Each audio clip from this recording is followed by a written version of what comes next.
Marcos. I'm a second year student of Bachelor of Science in Computer Engineering. So today, I will discuss to you what is definite integration. So first, I will define you what is definite integration. Definite integration is the process of obtaining the definite integral of a function. If we're going to say definite integration, we are trying to limit the area of what we are trying to evaluate. So I will draw a graph here.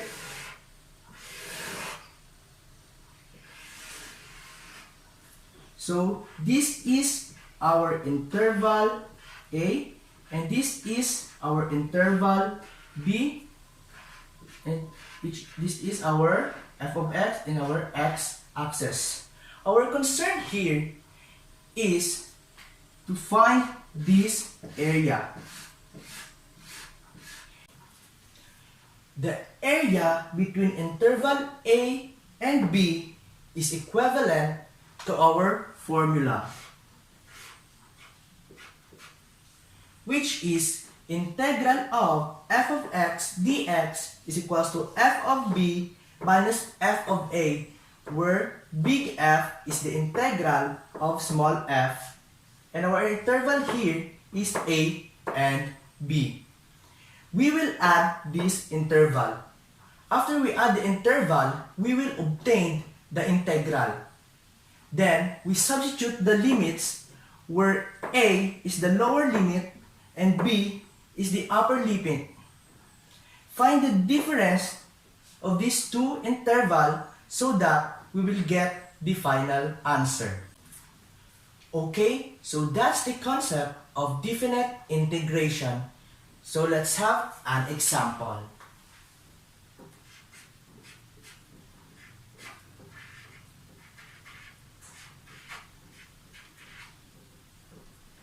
So this is our example number 1.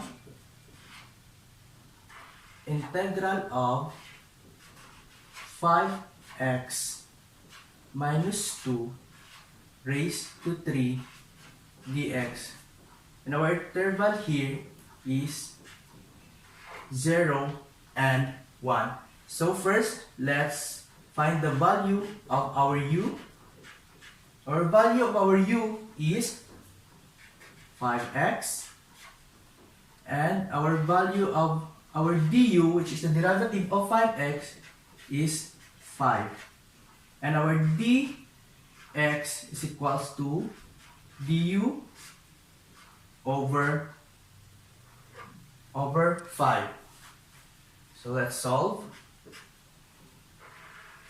Integral of, we will put u, which is the value of 5x, we will raise to 3 times du over 5, and our interval is 0 and 1.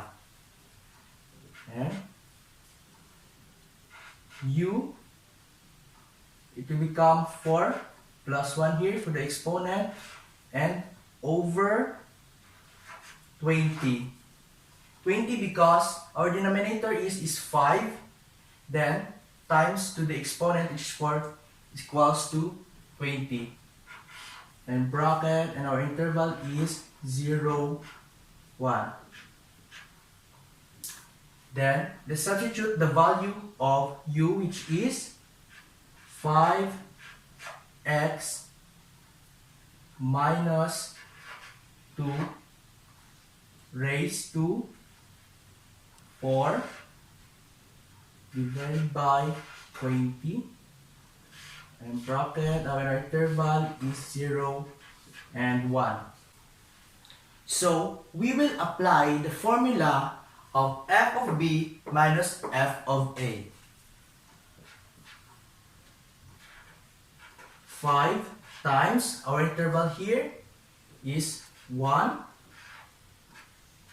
times negative 2 raised to 4 over 20 minus 5 times our interval here is 0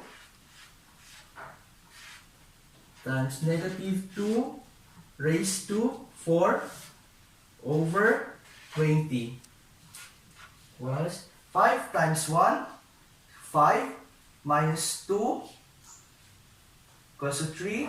3 raised to 4 is 81 over 20 minus 5 times 0 is 0, minus 2 is negative 2. Negative 2 raised to 4 equals to negative 16 over 20. And 81 over 20 will become positive. Negative times negative equals positive. 16 over 20. 81 plus 16, 97. Then copy the denominator, is 20. So this is our final answer. 97 over 20. Okay, let's try another example. Let's proceed to example number 2. Integral of 5e raised to 5x dx. And our interval here is negative infinity 0. So let's find our value of u. Let u, our value of u is 5x. Our derivative of u is du is equals to 5. Our dx is equals to du over 5. Okay, let's solve. Integral of 5 e, we will raise it to u times du over 5, and our interval is negative infinity to 0. So we can eliminate the 5. Cancel, and integral of, it will become e raised to u du. Our interval is negative infinity to 0. After the integration process, it will become eu bracket negative infinity to 0. Then e, our value of u is 5 times 0 minus e, 5 times, our value of x here is negative infinity. 5 times 0 is 0. 5 times negative infinity is negative infinity. E raised to 0 is equals to 1 minus e raised to negative infinity, it will become 0. Then 1 minus 0 is 1. So this is our final answer. Now we will solve the change of limits.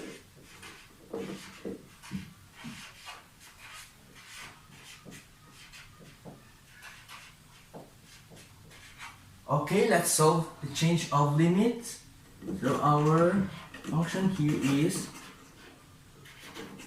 integral of 5x minus 2 raised to 3 dx, and our interval here is 2 and 4. So let's find the value of u. Our value of u is 5x. The derivative of 5x is 5, and our dx equals to du over 5. So integral of u raised to 3 times du over 5. Then it become 1/2 times u raised to 4. 3 plus 1 is equals to 4. Then it become u raised to 4 over 5. Then, okay. The interval here will be changed. It's not the same here in the interval in our original function. So, let's solve the interval here. Our u here is 5x. So, let's solve the value of x here is 4 minus 2, and 5 times 4 is equals to 20 minus 2 is 18. Our interval here is, in the upper limit, is 18. So, we will solve this, the interval here, the interval of a, u is equals to 5x minus 2. It's minus 2. So, u equals to 5 times, the value of x here is 2, the lower limit, minus 2 equals to 5 times 2, 10 minus 2 equals to 8. The interval here is 8. So, okay, this is now. Then, we will use now the formula of f of b minus f of a. And it become 1/2 times 18. The value of u here in our b, the upper limit is 18 raised to 4 over 5 times